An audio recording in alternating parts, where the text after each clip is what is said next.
35장 교재 1006페이지에 들어갑니다.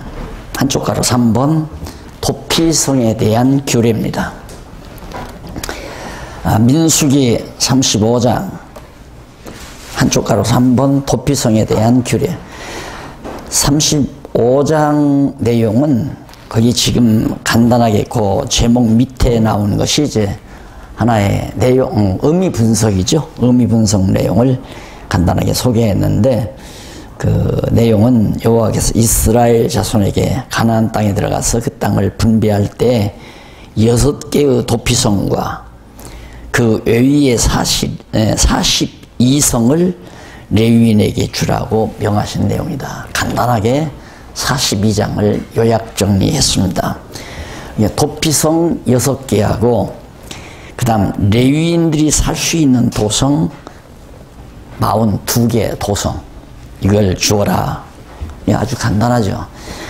그걸 종합적으로 이제 총체적으로 도피성 6개와 레위인들이 살 수 있는 도성 42개를 주라는 것이 바로 35장에 나오는 내용이구나, 이렇게 정리를 하시고 관심을 가지시고, 자, 우선 35장 1절로 8절에 보면 레위인에게 도피성과 42성읍을 주라고, 42개 성읍을 주라고 하나님께서 명하시는 내용이에요.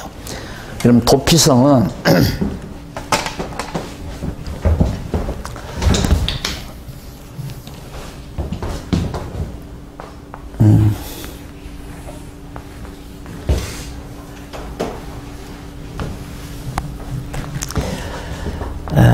지금 이스라엘 백성들이 이제 가나안 땅, 요단 동편 땅은 이건 점령을 했으니까요. 점령을 했으니까 요단 서편 땅 지금 들어갈 거거든요. 이제 민수기 마치고 이제 민수기 30장까지가 자손 번창이고 요단 동편 땅 정복이 지금 그 이하에 나오잖아요. 신명기까지 나오는데, 요단 동편에 여기 들어가게 되면, 이 땅 점령하게 되면 도피성을 이 전역에 여기 이런 식으로 해서 6개를 도피성을 만들어 놓으라는 겁니다. 그리고 이 전체 땅 속에서 12지파가 차지한 땅 안에서 42개 성읍을 레위인들에게 주어라. 그리고 성읍이 이렇게 있으면 성읍 주변에 이 땅 조금 땅만, 성읍과 성읍 주변의 땅만 그렇게 조금씩 붙여서 레위 자손들이 살 수 있도록. 그러면 이 레위 자손들이 사는 도성은 이 전 정복한 땅 전역에 여기저기 산지에 있습니다. 그러면 이제 백성들이 살다가 죄를 지면 제사장 레위 자손들에게 끌어다 주잖아요. 제물로 끌어다 주면 이제 제사 드릴 때까지. 예를 들어 어느 지파에서 양 새끼들이 한 2,000마리가 이제 생산을 했는데, 2,000마리 중에 200마리가 11조가 들어올 거 아니에요. 그럼 200마리는 레위 자손들이 들에다 매놓고 풀을 먹게 해야 되잖아요, 사는 동안은. 그래서 이 들이 필요한 거고, 그 다음 자기네들이 직접 레위 자손들이 짐승을 기른다거나 아니면 농사를 한다거나 과수를 재배한다거나 그런 것들은 이제 없으니까 땅을 별도로 줄 필요는 없다, 그런 얘기예요. 기업은 줄 필요가 없다. 기업은 여호와가 레위 자손들의 기업이니까. 그런 내용들이 이제 35장에 나와 있고, 그 다음 이제 6개의 도피성은 이제 뒤에 나오리나마는 이렇게 여기저기 도망치기 좋게, 예를 들면 여기 사는 사람이 법률에 고의적으로 사람을 실수로 사람을 죽였어요. 그러면 도피성이 여기에만 있다면 도망을 가야 되잖아요. 죽은 사람의 유족들이 이제 막 죽이려고 하니까, 실수를 해서 사람을 죽였는데 그 실수를 인정하는 것보다 내 가족을 죽였으니까 너도 죽여야 한다고 죽이려고 하면 도망을 쳐야 되는데, 이 먼 거리를 도망치다 보면 잡힐 염려가 있잖아요. 그래서 가까운 곳에 도피성이 있으면 얼른 도망쳐서 도피성 안에 들어가면 이제 한동안은 이제 죽이지를 못하는 거예요. 사는 거예요. 그래서 이제 기한이 지나면 도피성에서 나와도 이제 죽지 않고 살아남는 그런 제도를 하나님께서 허락하신 겁니다. 그러니까 이제 도피성이 이렇게 있어요. 성이 있는데 여기 문이 이렇게 달려 있단 말입니다. 그러면 막 도망을 가요. 도망을 가면 뒤에서 쫓아오고 앞으로 도망가고 얼른 들어가면 범죄자가 들어가면 문이 딱 닫혀버려요.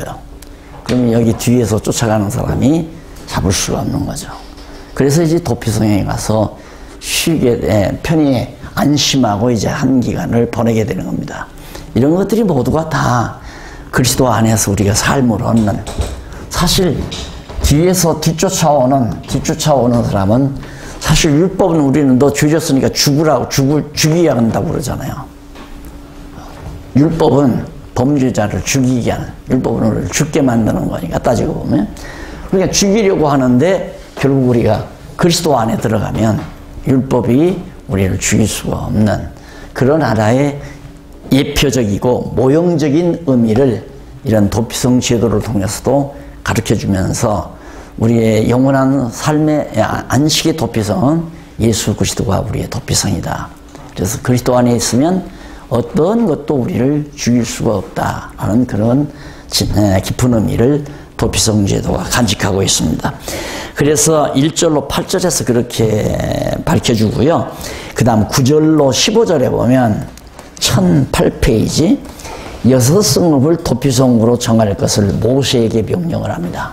모세는 자기가 민족의 지도자지만은 자기 생각대로 자기 의견대로 하는 게 하나도 없어요. 다만 하나님께서 모세를 통하여 백성에게 이렇게 되죠. 하나님이 모세를 통하여 백성에게 명하신다. 이게 이제 중보자 아니에요? 중보자 역할. 우리의 중보자는 예수 그리스도죠.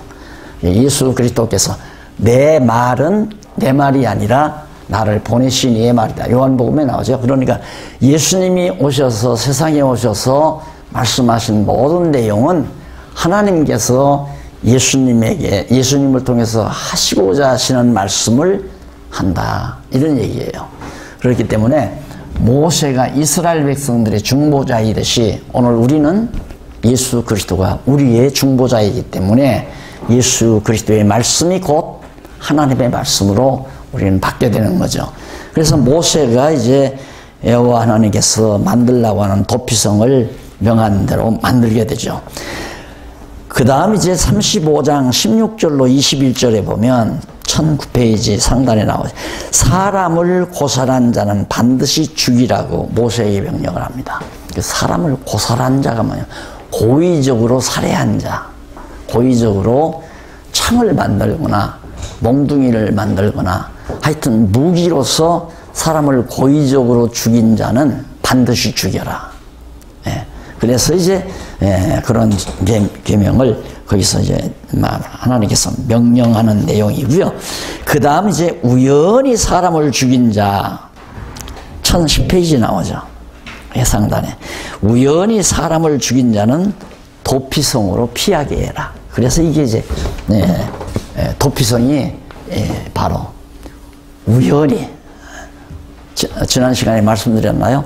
등산을 하다가 내가 앞에서 등산을 하다가 수박 덩어리만한 돌을 하나 잘못 밟아가지고 그 돌이 떼굴떼굴 굴러내려오다가 밑에서 등산하고 올라오는 사람의 머리를 쳐서 죽었다.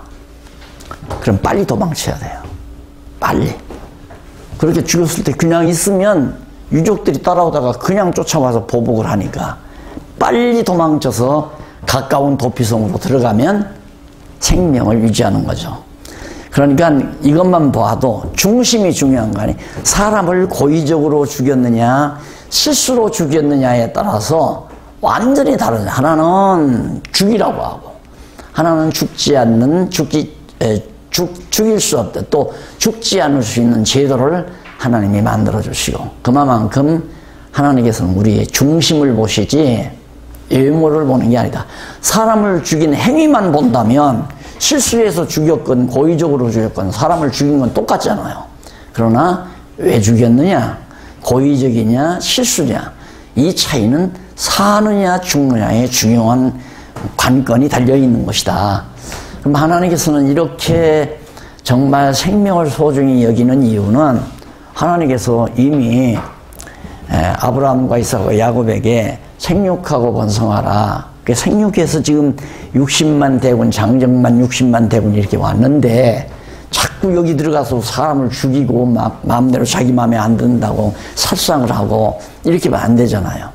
그래서 하나님께서 생육하고 번성하도록 하신 그 생명을 보존하는 아주 놀라운 이 도피성 제도를 하나님이 만들어서 한 생명이라도 이제 죽지 않고 살아나도록, 이것이 사실 오늘날 이제 예수 그리스도를 믿고 그리스도 안에 와서 그리스도 안에서 영원한 생명을 얻는 이 놀라운 진리, 이게 이제 하나님께서 그러시기 위해서 우리들을 전도자로 세워놓으시고 우리들로 하여금 그러한 생명들을 불러들여서 살려야 될 생명들을 하나님의 말씀으로 불러들이는 일을 오늘 우리들에게 맡겨주신 거죠. 그래서 이제 영원한 도피성이 되시는 그리스도 안에서 영생을 얻는 진리가 바로 이 도피성 제도를 통해서 우리에게 전달이 됩니다. 하나의 모형과 그림자죠. 그 다음에 이제 36장, 민수기 36장 마지막 장인데요. 한쪽 가로 4번이죠. 거기 보면 따르 기업에 대한, 기업에 관한 규례입니다. 앞에서 있었죠. 이 땅을 분배해 줄 때 슬로브아스의 딸들이 남자들이 하나도 없다, 아들이 하나도 없어요. 그러니까 그러면 우리는 남자들이 없다고 해서 기업이 없지 않습니까? 그래서 이제 하소연해 가지고 기업을 분배를 받아요.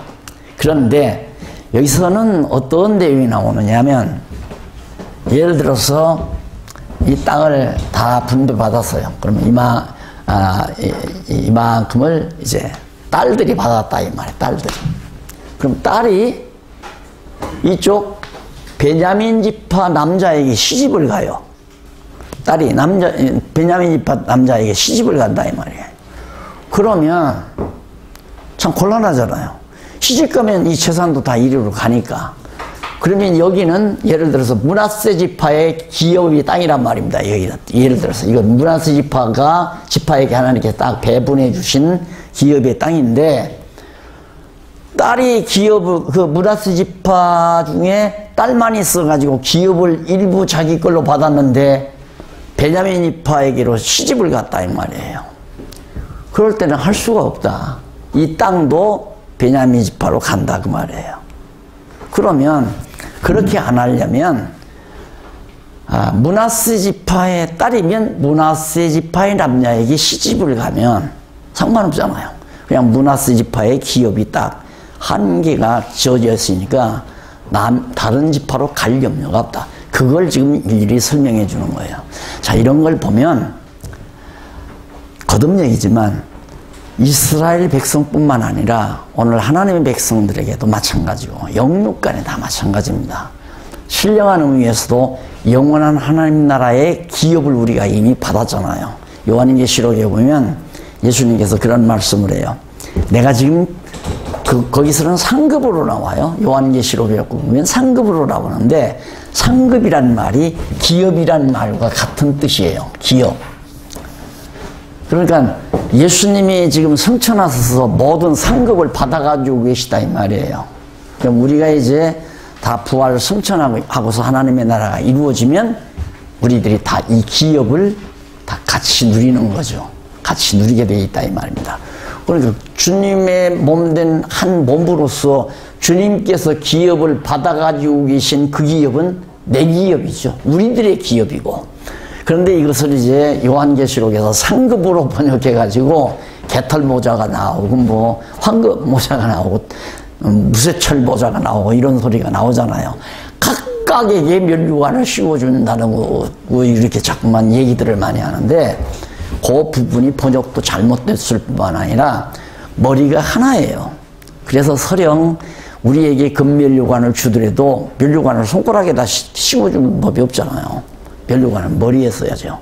그러니까 면류관을 내가 받았으니까 내 머리에다가 면류관을 써야 되죠. 씌워야 되잖아요. 내 머리에. 그럼 내 머리가 어떤 머리냐? 이 머리가 아니라 머리 대신 예수 그리스도가 내 머리란 말입니다.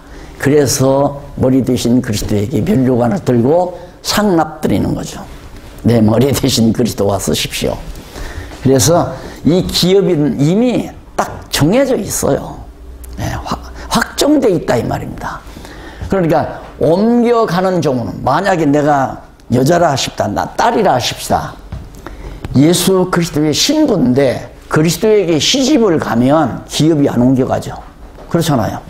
내 지파에게 시집 갈 때에는 기업이 안 옮겨간단 말입니다. 그러나 내가 예수 그리스도에게 시집을 안 가고 불사에게 석가모니한테 시집을 갔다. 그러면 기업 옮겨가요, 안 옮겨가요? 옮겨가 버리잖아요.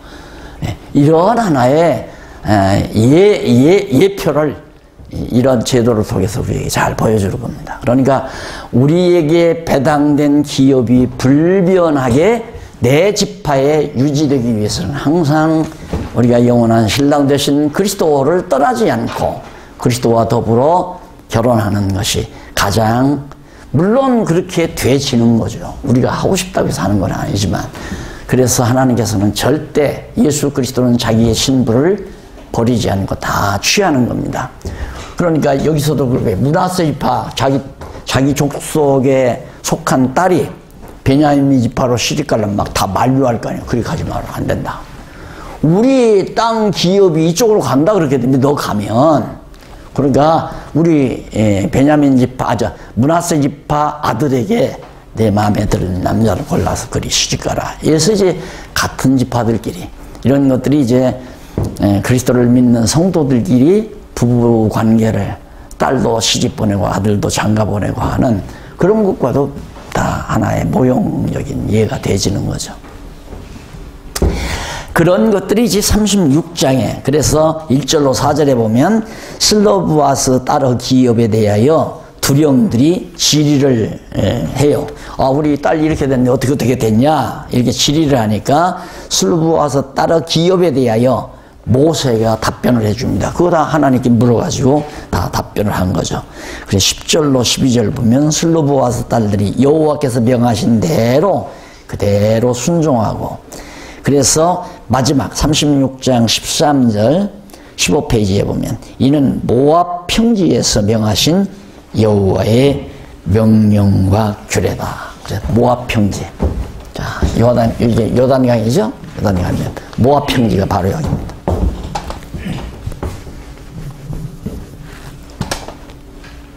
이건 사해바다고 모압 평지가 이 지역이란 말입니다. 여기 다 모압 땅이니까. 그래서 모압 평지에서 이제 여호와께서 명하신 말씀들을 모세가 백성들에게 일일이 다 가르쳐 주는 내용이에요. 이렇게 해서 이제 우리가 오늘 바로 이 시간 민수기까지가 끝이 난 겁니다. 그럼 민수기까지 끝났으니까 우리 거기 한번 1015페이지 하단 제일 밑에서부터 네 번째 줄 한번 보세요. 큰 단원이 딱 끝났을 때는 똑같은 내용이 이렇게 계속 연결이 됩니다. 네 번째 줄 보면 여기서 지금까지 앞에서 살펴본 내용을 종합적으로 총체적으로 간단하게 요약 정리를 해보는 거죠. 총정리를 해서 어떻게 자 지금까지 딱 진행된 모든 것을 이 모든 걸 총정리해서 여기서 고리를 만들어 가지고 다음 연결될 내용과 다시 이어준다 그 말이에요. 왜? 우리들이 이거 끝나고 나면 이건 다 잊어버리고 이것만 생각하면 안 된다 이 말이죠. 이게 꼭 연결이 돼야 예를 들면 지금 여기 전기를 끌어와요. 전기를 끌어오는데 전주대를 지금 도로까지는 전주대가 끌어와서 전선이 이어왔어요. 그럼 거기서부터 전선을 이어와서 여기다 전봇대 세워가지고 이어가지고 여기 불이 들어야 되잖아요. 그런데 여기까지 아이고 끝났다. 그러니까 공부를 하다 마는 사람을 보면 마음이 답답한 거죠. 예. 알았다. 과거에 공부시켜보면 로마서 강의를 다 알았다 이거예요. 이 로마서 하나 공부해 놓고는 다 알았다고 난리를 치니까 나로서는 참 답답한 거죠. 로마서 하나 안다고 해서 안 게 아니란 말입니다. 지금 우리가 민수기까지 공부했다고 해서 안 게 아니에요. 이게 어디까지 가면 쭉 이어져 가지고 부활 승천해서 예수님 모셔가지고 하나님 나라 이루시는 그 요한계시록까지 딱 들어가야 불이 확 켜지는 거 아니에요. 전기불이 확. 그래서 이걸 꼭 이어줘야 된다. 그 얘기예요. 그래서 간략하게 총정리하여 다음에 전개될 내용과 논리적 연결을 꾀하려고 한다. 다음에 연결될 것과 논리적 연결을 꾀하려 한다. 그럼 우리가 지금 36장 배웠죠? 방금 전에.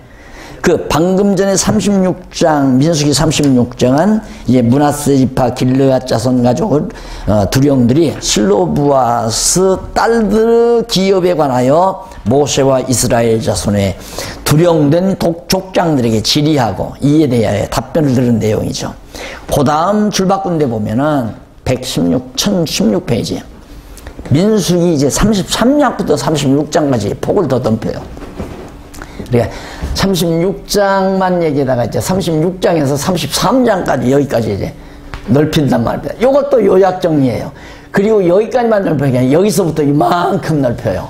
그래서 여기서 여기까지는 곧 단락단락이 바로 그런 내용들입니다. 그러니까 목사님, 내가 강의할 때 이제 이미 이걸 일일이는 해드리지 않지만 목사님들이 교재를 연구할 때는 이 부분이 굉장히 중요합니다. 쭉 읽다가 막 산만해지지만은 요 부분 쭉 읽게 되면 아하, 간략하게 딱 정리해서 머리에 딱 들어오잖아요. 그 다음 제일 밑에 보면 30장에서 36장, 아니 31장에서 36장 나오고 그렇게 31장에서 36장, 그러면 30장까지가 자손 번창이고 민수기, 31장부터 36장까지는 요단 동편 땅, 이 땅 점령하는 거란 말입니다. 그렇죠. 31장부터 36장까지가 바로 이 땅을 점령한 내용이다. 그래서 그 내용을 총 정리해서 그 다음 이제 이어주는 거죠. 그 이어주는 장면 한번 보세요. 1017페이지. 중간쯤 보면 줄바꾼데 나오죠.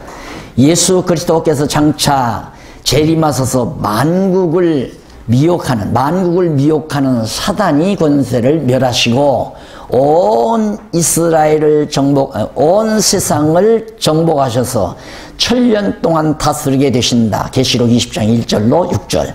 갑자기 계시록이 왜 나와요? 네. 그러니까 바로 이 땅을 다 모세가 정복해서 백성들에게 주듯이 예수 그리스도께서 오셔서 이제는 이 땅 전부 정복해가지고 그러니까 땅끝까지로 예수 그리스도의 복음이 증거된다고 하는 것은 복음의 말씀으로 온 땅이 이제 그리스도가 오심으로 첫째 재림하심으로 이 온 세상을 정복할 것에 대한 진리가 계시록에 나와 있잖아요. 그래서 이렇게 여호와 하나님께서는 언약을 이루어 주실 계시 섭리를 하시려고 그러니까 예수님이 오셔서 온 세상을 정복할 것을 계시하시려고 모세로 하여금 이 땅을 정복하는 계시를, 정복하는 이런 놀라운 역사를 모형적으로 예표적으로 한 것이다. 붙잡으셨어요? 이게 중요한 얘기거든요. 지금 제가 드리는 얘기가 왜? 아니 생각해 보십시오. 이스라엘 백성이 지금 여기 와서 요단 동편 땅을 점령한다.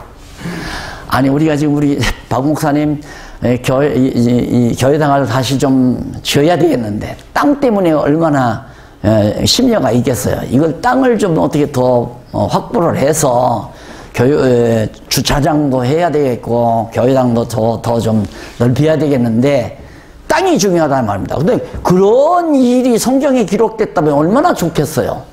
근데 그게 아니라 뭐 옛날 이스라엘 백성들이 출애굽해서 가다가 요단 동편 땅 점령해 나와 무슨 상관이냐 이거예요. 그게 왕성교회가 지금 땅을 2만 평을 이 주변 땅을 샀다. 이건 굉장히 관심 있는 일이죠. 근데 하나님께서 이렇게 섭리하시는 이유는 장차 예수 그리스도와로서 온 세상을 정복해서 이 땅에다가 천년 동안 그리스도의 왕국을 세우실 것에 대한 하나의 예표로서 모형과 그림자. 이게 이제 바로 메시아 보낼 것에 대한 하나의 예언이 되는 거죠. 봐라, 이제 온 세상을 정복해서 천년 왕국을 세우실 그리스도를 내가 보내겠다고 하는 언약의 말씀이다. 이 동편 땅을 정복한 것만으로. 물론 요단 서편 땅 정복하는 것도 마찬가지예요. 땅 정복이라고 하는 이 모두가 예수 그리스도께서 오셔서 이 세상을 정복하고 그리스도의 왕국을 세우실 것에 대한 하나의 모형과 소꿉장난이죠. 애기들 시집 보내기 전에 소꿉장난 사줘가지고 다 살림살이 하게 만들잖아요. 소꿉장난 형식으로. 왜? 너희도 한번 커서 시집 가면 이렇게 살림 잘해라. 그 연습시키는 거 아닙니까? 바로 이것도 장차 그리스도가 오셔서 그렇게 하실 것에 대한 하나의 모형적 사건이다. 그래가지고 요단 동편에 있는 땅을 정복하여 주시고 이어서 거기서 요단 동편 땅을 정복하시고 이어서 어떻게 계속 이었단 말은 여기 고리가 요단 동편 땅 정복한 이 사건이 요단 동편 땅 이루어진 사건이 지금 끝났어요. 여기 고리가 생겼어요. 그럼 요걸 이어서 다음 어떻게 하자는 얘기인가?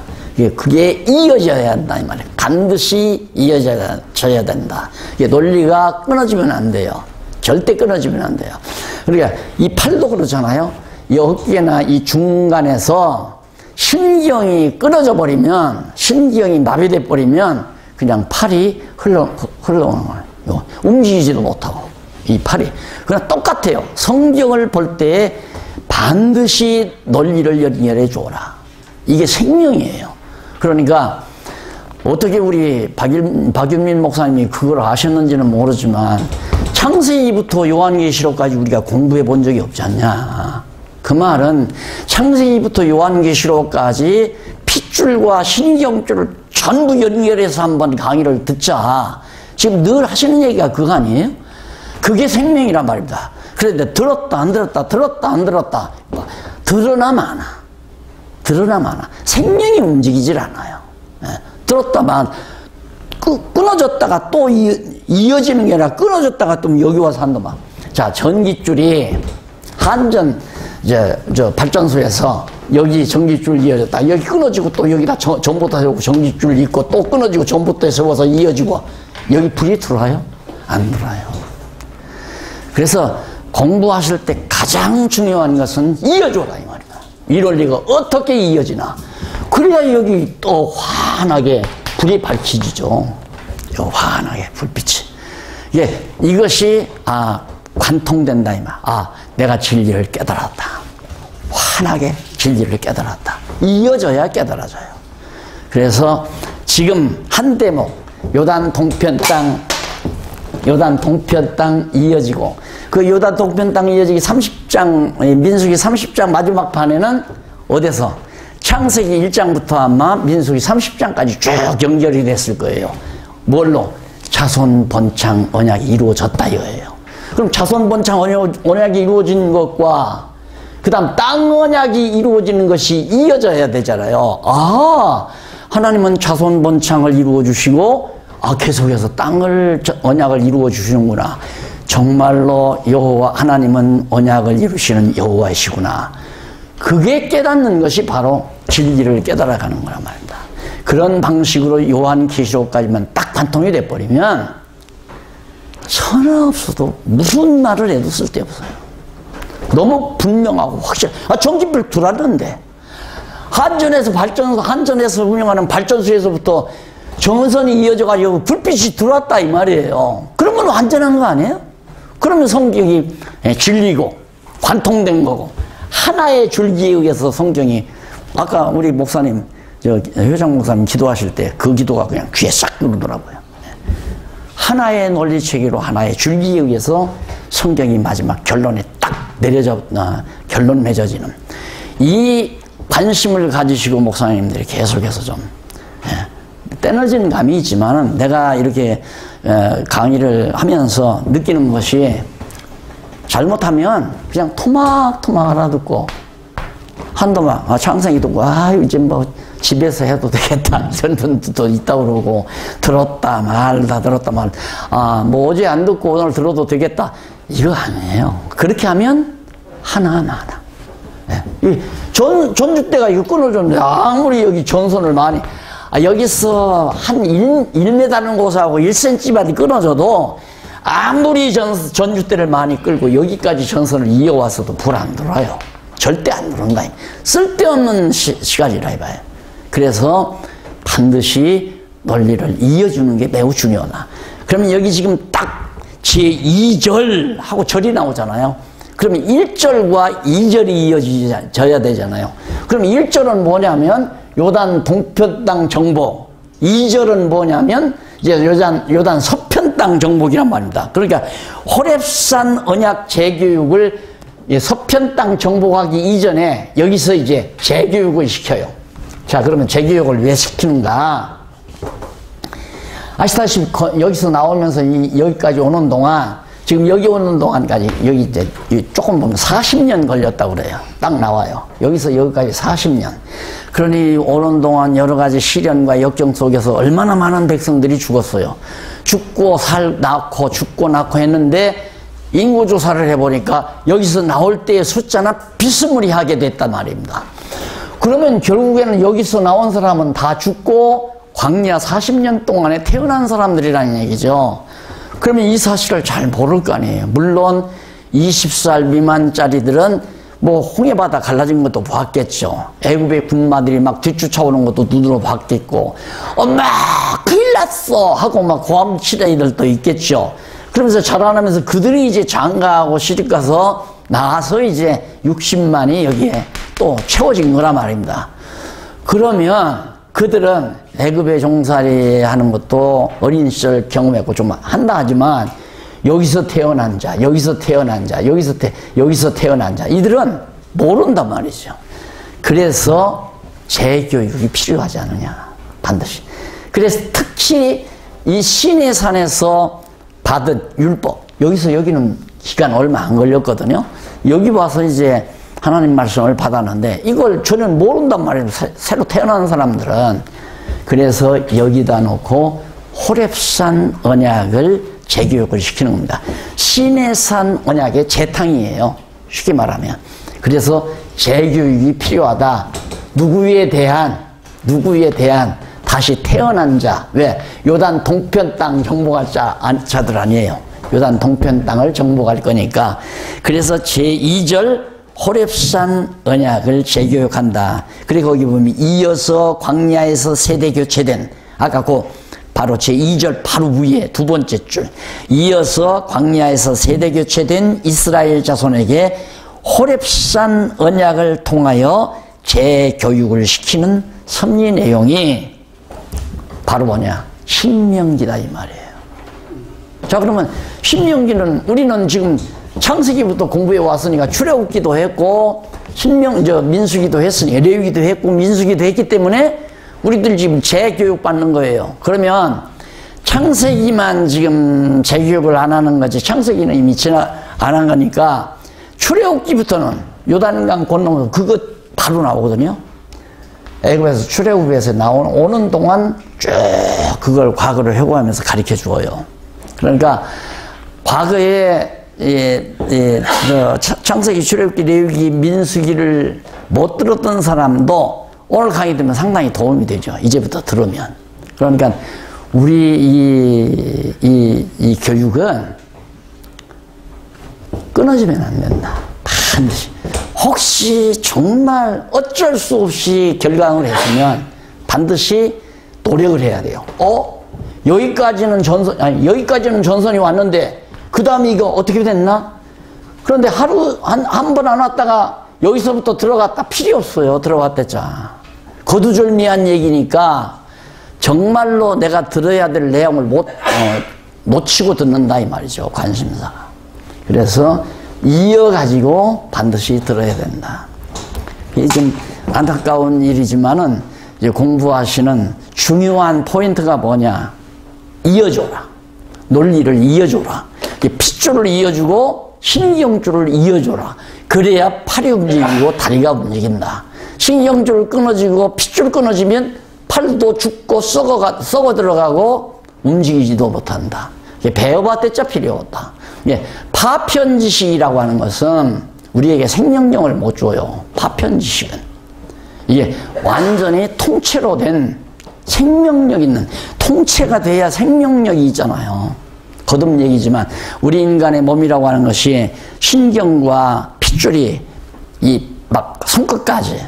그래 벌써 딱 악수해 보면 손끝이 우리가 체를 하게 되면 소화가 불량하게 되면 벌써 손끝부터 차잖아요.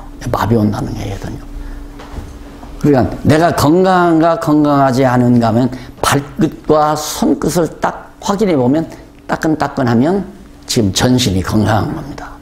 그러나 손이 차거나 손끝이 차면 전신이 건강하지 못한 거예요. 지금 피가 제대로 안 통하는 거예요. 뜨끈뜨끈한 피가 막 돌아야 손이 뜨거워지잖아요. 그런 것처럼 진리인식도 마찬가지입니다. 끝까지 핏줄이 통하고 신경줄이 통해야 생명력이 후호를, 그래서 운동력을 말씀이 가지고 있는 거죠. 그래서 이것만 목사님들이 붙들고 계시면 죽는 날까지 걱정 없다니까. 그냥 앉아서 명상하거나 기도하면 그냥 진리의 보고가 팍팍 계속 공급된다. 목사님들 앞으로도 몇십 년 목회를 해야 하는데, 그 설교 준비, 우리 이정춘 목사님 아주 설교 준비, 이제는, 그거 다 필요 없어요. 그거 다 필요 없어요. 필요 없죠. 이게 있으니까 벌써 불은 환히 밝혀졌기 때문에 어디 성경을 어디를 읽어도 전우문맥이잖아요. 거두절미하고 가르치는 것이 아니라 간단하게라도 전선을 발전소에서부터 여기까지 설명해 간단하게 서론적으로 설명하고 본론 강의를 한다 이 말입니다. 그러면서 결론을 향해서 간단하게, 이건 굵직하게 결론 딱 맺어주면 확 터져버리죠. 성도들의 머리가 맑아지고 총명해지고 지혜로워지고. 그래서 정말 이 성경, 이런 책은 없잖아요. 이런 진리는 세상에 없단 말입니다. 다 파편적이에요. 모든 지식이. 책도 전부 파편적이고 오직 성경만 단편적이다. 하나의 책으로 완전히 모든 진리체계를 다 섭렵해서 완전히 진리의 등불을 밝혀준 책이 성경책이다. 그래서 성경책 한 권만 정복하면 끝나는데, 그러니까 자꾸 우리 이정춘 목사님 정말 신학교다운 신학교 한번 해보십시다. 오나 학생들이 안 오죠. 어머니 하면 좋죠. 그저 가르쳐 줄 건데. 성경만 한번 3년 동안 매일 일주일에 4, 5일씩 나와서 성경만 이렇게 가르쳐 준다면 3년이면 완전히 달통해 버리죠. 그렇게 해서 내보내면 한국교회 살죠. 진짜. 그런데 그게 하나님께서 그렇게 마음을 일으켜줘서 할 의욕을 주고 소원을 주고, 그래야 학생들도 공부할 마음을 주고, 가르치는 사람도 그렇게 정말 헌신적으로 가르치려고 해야 되고, 이게 다 맞아야 되니까 사람으로는 못하는 거예요. 하나님. 지금 박 목사님 지금 많이들 온다는 사람 안 오니까 지금 그쪽에만 신경을 많이 써요. 오거나 말거나 내버려 두라니까. 그 박 목사님이 신경 쓰고 올 거 아니야. 하나님께서 소원을 줘야 와요. 공부하고자 하는 소원을. 그러니까 나는 많이 오든 안 오든 나하고 아무 관계 없잖아요, 나는. 누가 왔다 가든가 말든가 상관없어요. 듣게 할 자가 하나님이시고, 하나님께서 그를 깨닫게 할 자도 하나님이시니까 나는 아는 대로, 깨닫게 하신 대로 그냥 가르쳐 주면 끝나는 거고. 내가 파짜고 치려고 이러는 것도 아니고, 그냥 하나님 앞에 사명 받았으니까 그냥 할 마음을 강권하시니까 나 열심히 하는 것 뿐이고, 듣는 사람도 하나님께서 감동해서 듣게 해야 듣는 거니까 억지로 안 된다 이 말이에요. 그래서 이어졌죠. 이제 반드시 이어서 고리를 이어서 이제 지금까지 태어난 그런 세대들에게 여기서 재교육하는 것이, 재교육이라면 우리들 다 교육 받은 거예요. 공부 다 한 거란 말입니다.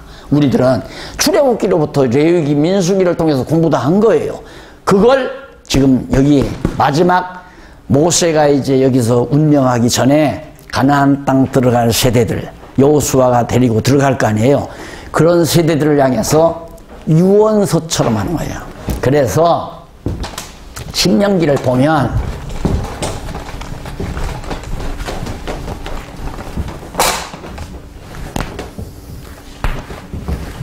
신명기가 1장에서부터 몇 장까지입니까? 36장까지죠? 신명기가 1장에서부터 36장까지예요. 그러면 여기 4장까지, 1장에서 4장까지, 5장에서부터 11장까지, 12장에서부터 12장에부터 18장까지, 그 다음 19장에서부터 26장까지. 잘하시네. 아유. 26장, 26장? 여기가 36장이에요. 34장. 맞죠? 34장. 예. 26장에서 34장. 여기죠. 27장에서 34장. 네? 26장에서. 내가 잘못했다. 20장에서. 네, 20장에서 19장에서 26장. 죄송합니다. 여기죠. 19장에서부터 26장. 27장에서부터 34장. 이렇게 돼요. 그러니까 하나, 둘, 셋, 넷, 5파트 아니에요. 자, 1장서 4장까지는 회고예요. 회고라는 말은 이렇게 이 과정을 우리가 살아왔다. 여기까지 오는 동안 여기서 이렇게 이 과정을 여기까지 왔다. 그 얘기가 4장까지예요. 우리 그거 다 공부한 거 아니에요. 그 다음 5장부터 11장까지는 계명에 대한 얘기. 그렇죠? 그 다음 12장부터 18장까지는 규례에 대한 내용이에요. 19장부터 26장까지는 율례에 대한 내용. 아주 쉽잖아요. 우리 다 했잖아요. 계명도 공부하고 규례도 공부하고 율례도 공부하고. 이것은 우리들 다 공부한 거 다시 태어난 사람들에게 이거 잘 모르니까, 어떻게 여기까지 왔는지 잘 모르겠어. 40년 됐으니까 물론 일부분은 알고 일부분 모르니까 모세가 종합적으로 과거 회고하면서 쫙 이렇게 해서 왔다. 오는 동안 뭐 어떻게 하고, 구리뱀 보고 산 사람들이 있고, 안 본 사람 죽어버리고, 또 땅이 갈라져서 막 무리들이 죽고, 이런 일들 하면서 여기까지 온 거다 하고 과거를 회고한 다음에 하나님께서 여기서 계명도 주고 규례도 주고 율례도 주었다. 여차라고 했다.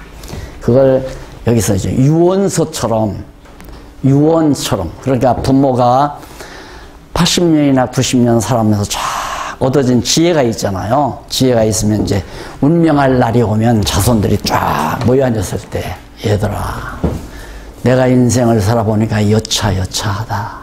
이걸 조심하거라. 이것은 명심하거라 하고 남겨놓은 게 유언 아니에요. 지금 모세가 그거란 말입니다. 신명기가. 그리고 이제 마지막 요게 이제 중요하죠. 이것도. 이건 복과 저주예요. 복과 저주. 그러니까 이 복과 저주를 예언하는 거예요. 쉽게 언약이죠, 언약. 예언이나 언약, 예언은 언약에 기초하는 거니까. 모세가 이제 여기서 너희들이 이 땅 들어간다. 이 땅 들어가면 이런 복도 받고 이런 저주도 받는다, 이 말이에요. 그런데 우리는 신명기를 어떻게 하냐면 이러면 복 받고 저러면 저주 받는다. 그렇게 알아듣는다, 이 말이에요. 아니에요. 복도 언약했기 때문에 복도 임하고, 저주도 언약했기 때문에 저주도 임하는 거예요. 이런 공부가 중요하다, 이 말입니다. 이런 것들이. 그러니까 우리가 이런 놀라운 사실을 모르니까 여러분, 그러면 저주 받습니다. 이러면 복 받습니다. 그게 바로 인간 내 행위에 여하에 따라서 복도 받고 저주도 받는 줄 알아요. 아니에요. 나도 마찬가지예요. 하나님께서 이미 나 일생 사는 동안 언제 사기당하고 언제 병들고 언제 건강하고 언제 좋은 일이 있고 이거 다 정해는 복과 저주가 다 정해져 있어요. 확정되어 있다 이 말입니다. 그걸 솔로몬은 잠언서에서 곤고한 날과 형통한 날이라고 그렇게 말해요. 곤고한 날과 형통한 날. 그러니까 하나님께서 나 한평생 80년이나 90년 사는 동안 언제는 곤고한 날이 오고 언제는 형통한 날이 오고 언제는 곤고한 날이 오고 형통한 날이 온다. 그거 이미 다 정해놓고 때가 되면 곤고해지고 때가 되면 형통해지고 그래서 참고 살라 그 말입니다. 곤고한 날이 와도 참으면 형통한 날 오잖아요. 형통한 날이 오면 오만방자하지 말고 언젠가는 또 하나님이 곤고한 날 이제 건강해졌잖아요. 이제 건강할 때 또 함부로 몸쓰지 말고 또 내가 잘못이다. 그냥 암만 건강관리해도 하나님이 또 이 건강 또 해서 조용히 기도하고 생각할 틈을 또 주시는 거란 말입니다. 진짜 이제 심령이 다 배웠잖아요. 그렇죠? 이렇게 총체적으로 딱 걷어잡고 이제 부분적으로 들어가야지. 자, 여기서 부분적으로 홍해바다를 건너서 람셋에서 출발해서부터 홍해바다를 건너 어쩌고 왔다. 거기에 그냥 폭 빠져서 그것만 한다면 아니 그 사람들이 람셋에 출발해서 홍해바다를 건너든 말든 나와 무슨 상관이 있어? 아무 상관없잖아요. 그런데 그것이 아까 이어진 이렇게 여기서 출생한 새로운 세대들에게 재교육을 시키기 위해서 모세가 지금 얘기하고 있는 거다. 왜? 역사를 망각하게 되면 하나님을 잊어버린다 이 말입니다. 내 개인의 역사도 마찬가지예요. 내가 그런 말 있잖아요. 올챙이적 잊어버리고 산다. 올챙이적. 개구리가 올챙이적 잊어버린다. 하나님께서 어제 이제 잠깐 지방에 대전에서 행사가 있어서 그저께 갔다가 그저께 오후에 갔다가 행사 마치고 아버님 산소가 가까워요. 그래서 거기를 들리러 이제 쭉 아이들하고 차로 가는데 아빠 완전히 촌사람이다 그래요. 고향이라니까 시골이죠. 그러니까 아빠 완전 촌사람이다 이거예요. 내가 왜 이 얘기하냐면 그래 나 촌사람이다. 촌사람이지만 지금 내가 수도권 사람이다. 하나님이 촌사람으로 살게 했다가 수도권에 와서 살게 했다 한다면 그런 것만 생각해도 참 감사하잖아요. 가니까 다 꼬부랑 할아버지들이 있을 수밖에 없죠. 내 나이지만은 나 이래가지고 이러고 다닌다. 나도 거기 있었으면 그렇게 살 수밖에 없잖아요. 그러니까 과거를 모르면 저 잘난 줄 알고 오만방자해지고 남 무시하고 남 깔아뭉기고 남 지배하고 이러고 살려고 하는 것이 인간의 어리석음이란 말이죠. 항상 감사한 마음이 있으면 남 깔아뭉기려고 안 해요. 남 무시 안 하고 남 멸시하지 않고 남 부리고 명령하고 살려고 하나. 그러니까 꼭 가만히 보면 과거가 별로인 사람들, 이 정치인들도 그렇습니다. 정상적으로 잘 교육을 받은 사람은 정치를 포악하게 하려고 안 해요. 그런데 어쩌다가 깡패 출신들이 권력 잡았잖아요. 이건 뭐야. 하여튼 다 마, 이 새끼야. 내가 하라는 대로 해. 이게 지배하고 다스리고 독재하려고 그러고. 그래서 이 과거를 잊어버리면 안 되기 때문에 하나님께서 이 과거 교육을 회고를 시키고 봐라. 또 이렇게 하라고 했다. 이렇게 해야 돼. 이렇게 하라고 했다. 그런데 여기 가면 이제 마지막 결론이죠. 너희들 여기 가면 하나님께서 복도 주고 때로는 저주도 준다. 곤고한 날도 준다 이 말이에요. 알아들어라 그 말이에요. 그 언제 저주가 오느냐. 너희들 여기 들어가면 이제 우상을 섬긴다 그 말이에요.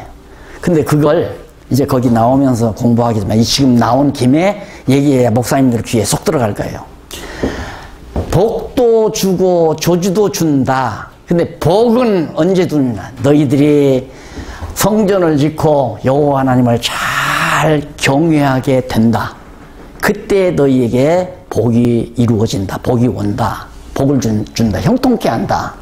그런데 너희들이 우상도 만들어 섬기고 이방과 야합하고 이방을 의지하고 하나님을 저버리게 된다. 그때 내가 저주를 한다 이 말이에요. 그러면 이걸 성경 번역자들이 어떻게 번역을 했냐면 봐라. 네가 잘못하니까 하나님의 저주가 오지 않느냐. 네가 잘하니까 복받고. 이렇게 성경 번역을 해놓은 거예요. 번역 자체를. 그래서 그리하면, 레만이란 말을 그리하면이라고 번역을 했어요. 그래 내가 히브리 학자한테 내가 얘기를 했어요. 아, 박사님, 그 레만이란 말이 그리하면이라는 뜻이 없지 않습니까? 그러니까 그래요? 왜요? 신명기가 모두 그렇게 번역이 됐습니다. 한번 살펴보십시오. 네, 그랬어요. 레만이라고 하는 히브리어는 그리하면이 아니라 그렇게 될 때에, 그러기 위하여, 이런 말로 번역이 돼요. 그렇기 위해서, 그렇게 저주받게 하려고 너희들이 우상을 섬기게 된다. 우상을 섬기게 되면 너희들이 저주가 임하는 줄 알아. 그 말이에요. 근데 그걸 우리가 하나님의 주권 사상을 잘 모르면, 알미니안주의적으로 생각하게 되면 우리 행위의 여하에 따라 움직일 거 아니에요. 여기 이 땅에 들어가서 그대로 이루어집니다. 27장과 34장까지의 이 예언, 언약, 이 언약이 가나안 땅에 들어가서 그대로 땅 정복하고 왕정 정치 시대 그대로 하나님의 말씀대로 이루어진다 이 말이에요. 그래서 하나님은 전능자고 하나님은 언약하시고 언약대로 이 땅에서 이루어 주심으로 하나님은 누구시다? 여호와시다. 결국 그렇게 해서 여호와임을 알게 해주는 거죠. 그러니 우리 목사님들이 교인들에게 알려주려고자 하는 단 한 가지 아니에요. 하나님 여호와다. 하나님은 여호와다. 모든 것 작정해 놓으시고 작정한 대로 해갔다고 언약하시고 언약대로 꼭 그렇게 이루어 가시는 전능자 여호와 하나님이다.